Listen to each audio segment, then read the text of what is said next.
Marwadi university మంచి భవిష్యత్తు కోసం తెలుగు విద్యార్థులు ఇష్టపడే యూనివర్సిటీ. కాల్ 9059052378 9059052379.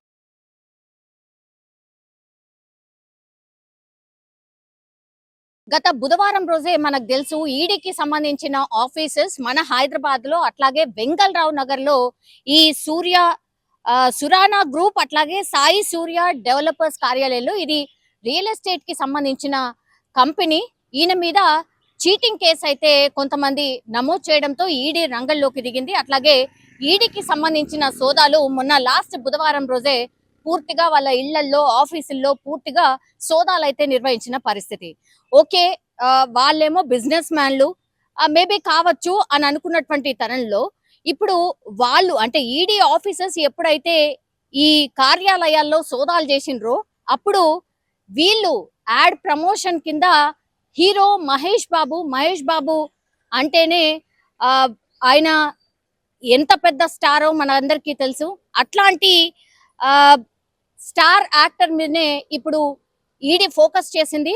ఎందుకంటే ఈ సురానా గ్రూప్ కి సంబంధించిన యాడ్ లో భాగంగా ప్రమోషన్స్ లో భాగంగా మహేష్ బాబుని ఈ డబ్బులే ఇచ్చి ప్రమోషన్ చేయించుకున్నారు అన్నటువంటి ఆరోపణల నేపథ్యంలో ఈ డబ్బులు ఎక్కడి నుంచి వచ్చాయి, ఎక్కడెక్కడ పడ్డాయి, మీరు నిజంగానే 3.4 కోట్ల రూపాయలు తీసుకున్నారా, ఎవరికి ఇచ్చాము అన్నప్పుడు వీళ్ళు ఈడీ ఆఫీసర్స్ కి ఈ కార్యాలయానికి సంబంధించిన సిబ్బంది చెప్పింది ఏంటంటే అంటే సురానా గ్రూప్ కావచ్చు అట్లాగే సాయి సూర్య డెవలపర్స్ వీళ్ళు చెప్పింది ఏంటంటే మేము 3.4 కోట్ల రూపాయలు ప్రమోషన్ లో భాగంగా మా కంపెనీ ప్రమోషన్ లో భాగంగా హీరో మహేష్ బాబుకి 3.4 కోట్ల రూపాయలు ఇచ్చాము అనేటువంటిది ఈడీ ఆఫీసర్స్ కి చెప్పారని, ఆ ఆఫీసర్స్ కి చెప్పారు కాబట్టే ఇప్పుడు ఈడీ మహేష్ బాబుకి నోటీసులు ఇచ్చింది. ఈ నెల 27వ తారీఖున ఆయన ఈడీ ఆఫీసర్స్ ముందు రావాలి, అట్లాగే వాళ్ళు అడిగేటటువంటి క్వశ్చన్స్ కి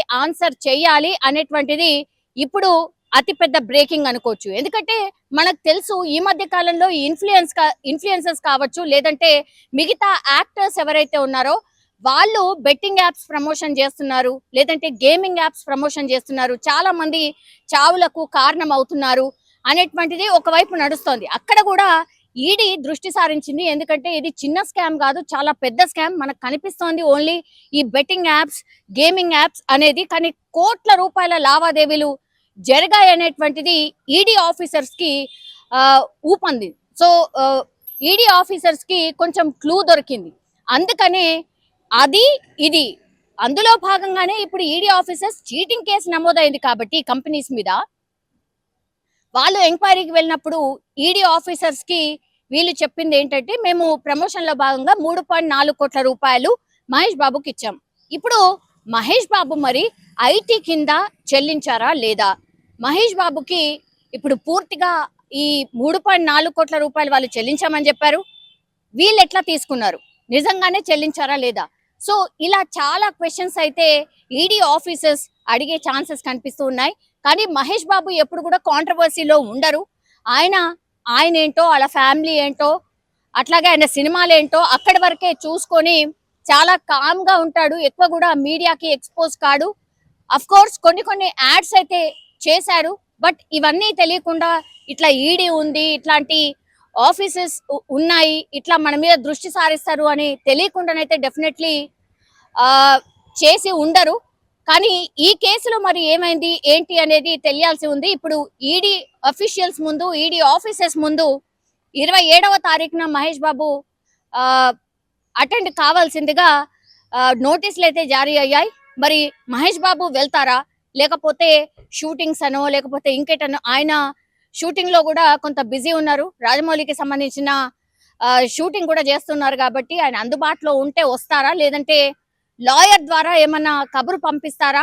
బట్ ఈడీ ఆఫీషియల్స్ మహేష్ బాబుకి నోటీసులు ఇవ్వడం ఇప్పుడు సినీ ఇండస్ట్రీని షేక్ చేస్తోంది అనుకోవచ్చు. ఎందుకంటే గతంలో కూడా మనకు తెలుసు దిల్ రాజు పైన కూడా ఇట్లానే ఈడీ ఆఫీషియల్స్ దాడి చేసిన సందర్భం.